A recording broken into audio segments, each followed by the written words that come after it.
నమస్కారం, గంటారావానికి స్వాగతం. ముందుగా ప్రధాన అంశాలు. ఆఖరి నిమిషంలో ఆగిన మిషన్ నాగమన్, సాంకేతిక సమస్యతో విక్రమ్-1 ప్రయోగం ఆలస్యం.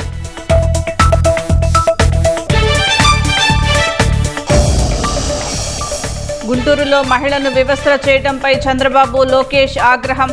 ఘటనలో ప్రమేయం ఉన్న టీడీపీ కార్యకర్తపై సస్పెన్షన్ వేటు. రాష్ట్రంలో 23 పంచాయతీలకు ఐఎస్ఓ సర్టిఫికేషన్, సుపరిపాలనకు నిదర్శనమంటూ పవన్ కళ్యాణ్ పోస్ట్.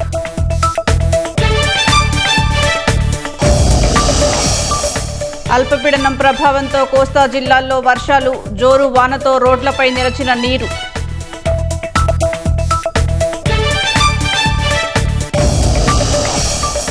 వాంగ్చుక్ను ఆసుపత్రికి తరలించడంతో సీజేపీ ఉద్యమం ఉధృతం. ఆమరణ నిరాహార దీక్ష చేస్తానని అబ్జిత్ దీప్కే ప్రకటన.